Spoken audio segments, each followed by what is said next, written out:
సోదరి మనందరికీ కూడా నమస్కారాలు. ముఖ్యంగా మన గవర్నర్ గారు, అదే విధంగా మా రోజా గారు, మా అక్క అందరికీ, సతీష్ గారికి అందరికీ కూడా, మాజీ గవర్నర్ సతీష్ గారికి అందరికి కూడా మా ధన్యవాదాలు.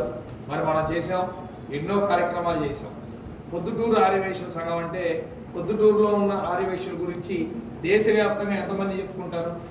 కానీ మీ అందరికీ తెలియాల్సింది ఏంటంటే పొద్దుటూరు కన్నా కూడా 1000 మంది ఎక్కువ వైశ్యాస్ మన విజయవాడ వెస్ట్ నియోజకవర్గాల్లోనే ఉన్నారు. ఈ గణాంకాల ప్రకారం ఉన్నారు. కానీ మనం ఐక్యమత్యంగా బయటికి రాక, మీటింగ్లు అటెండ్ అవ్వక, మనలో మనమే మీటింగ్లకు మనం వెళ్ళలేము, మీటింగ్లకు మనం వెయిట్ చేయలేము, కూర్చోలేము అని మన సంఖ్యాబలాన్ని చూపించుకోలేకపోతున్నాం. విజయవాడ అంటేనే వ్యాపారస్తుల మీద, ఎవరి వ్యాపారాల్లో వాళ్ళు బిజీగా ఉంటారు. సో ఆ వ్యాపారాల కారణంగా అందరూ కూడా బయటికి రాలేకపోతా ఉన్నారు.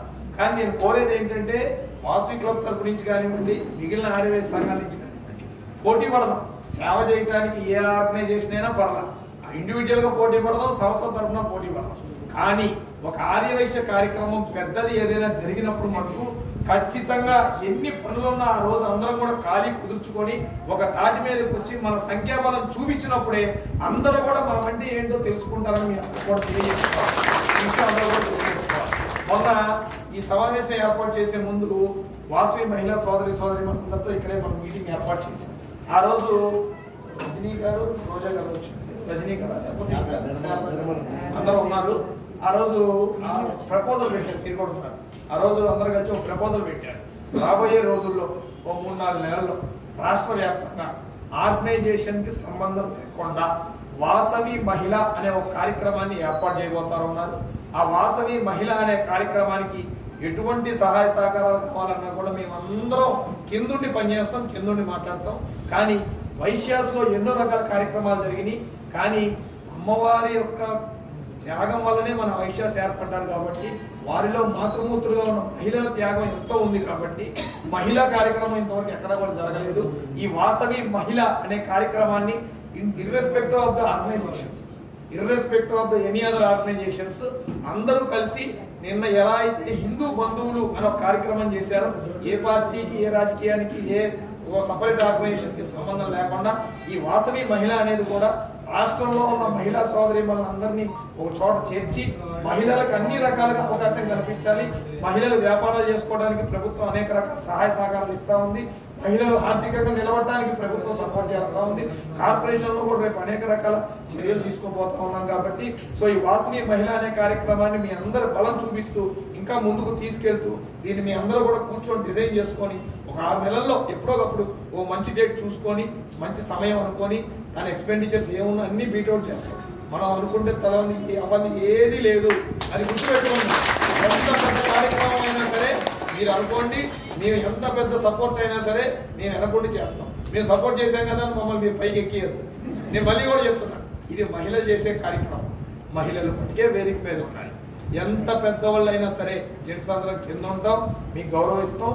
వాసవి మహిళ అనే కార్యక్రమాన్ని ఆర్యవైశ్య మహిళల డెవలప్మెంట్ కోసం, ఆర్యవైశ్య మహిళల్లో ఉన్న చైతన్యం తీసుకురావడం కోసం బయటకు వచ్చి మనం ఆ కార్యక్రమం చేసి తీరాలి. సో దాన్ని తెలంగాణలో కూడా ఒక కార్యక్రమం ప్లాన్ చేశారు. మహిళా దానికి ఏదో ప్లాన్ చేశారు, ఒక 3-4 వేల మంది ప్లాన్ చేశారు. చాలు ఖచ్చితంగా ఒక 25,000 మంది ఆర్యవైశ్య మహిళా సోదరి మహిళని ఒక మాట చేర్చి వారికి కావాల్సిన సదుపాయాలన్నీ ఏర్పాటు చేసి ఆ కార్యక్రమాన్ని ముందుకు తీసుకెళ్లాలని మీ అందరూ మరోసారి మనం మీటింగ్ చేద్దాం. ఇవన్నీ కూడా డిస్కస్ చేసుకొని చేద్దాం. మరి కార్పొరేషన్ నుంచి అనేక రకాల కార్యక్రమాలు చేపడతా ఉన్నాం. ఇందాకే డిస్కస్ చేసుకున్నాం. మేమందరం కూడా ఇలాంటి చిన్న క్లబ్ మీటింగ్స్, వైశ్యుల్లో కూడా చాలా మంది పేదవాళ్ళు ఉన్నారు, చాలా మంది ఇబ్బంది పడుతున్న వాళ్ళు ఉన్నారు, ఎక్కడా లేని గుమస్తాల కింద కూడా మన వాళ్ళు పనిచేస్తూ ఉన్నారు. వారు ఏదైనా కార్యక్రమం వేసుకుంటే చిన్న కార్యక్రమాలు 50 మంది 100 మంది కార్యక్రమాలకి ఆర్థిక లోటు ఇబ్బంది వస్తూ ఉంటుంది. అలాంటి వాటికి కూడా ఇబ్బంది లేకుండా రాబోయే నెల 45 రోజుల్లో 1 టౌన్లో ఒక 100 నుంచి 200 మంది పట్టే ఒక ఉచిత కళ్యాణ మండపాన్ని కూడా మేము ఏర్పాటు చేయబోతా ఉన్నాం. కేవలం 1000-2000 కరెంటు బిల్లు, క్లీనింగ్ ఛార్జెస్ తప్ప మీకు ఇంకా ఇంకొక రూపాయి కూడా అదనంగా అక్కడ తీసుకోరు. రేపు రాబోయే రోజుల్లో దాని అద్దె ఏదైనా ఉంటే కార్పొరేషన్ మేము చూసుకుంటాము. మీకు కేవలం కరెంటు బిల్లు, క్లీనింగ్ ఛార్జెస్ మటుకే ఏర్పాటు చేసి వాసవి క్లబ్ కానివ్వండి, ఆర్యవైశ్య సంఘాలు కానివ్వండి, ఎక్కడైనా సరే ఆ డేట్ ఖాళీ ఉన్నదాన్ని బట్టి పేదలు చిన్న కుటుంబాలు ఉన్నాయి, గోల్వల్లో ఎక్కడెక్కడో చేసుకుంటారు, లేకపోతే ఏదైనా కళ్యాణ మండపానికి వెళ్ళాలంటే 25,000 30,000 అద్దె అవుతా ఉంది. ఏం పెట్టుకోకుండా 1,000 రూపాయలు 1,500 2,000 కరెంటు బిల్లు క్లీనింగ్ ఛార్జెస్ మటుకు పే చేసి ఆ కళ్యాణ మండపాన్ని పెట్టుకొని ఇంట్లో జరిగే చిన్న చిన్న కార్యక్రమాలన్నీ కూడా ఉచితంగా తీసుకోవడానికి అది కూడా మేము ఇక్కడ అవైలబుల్గా తేబోతున్నాం తెలియజేసుకుంటూ ఈరోజు ప్రమాణ స్వీకారం అవునండి.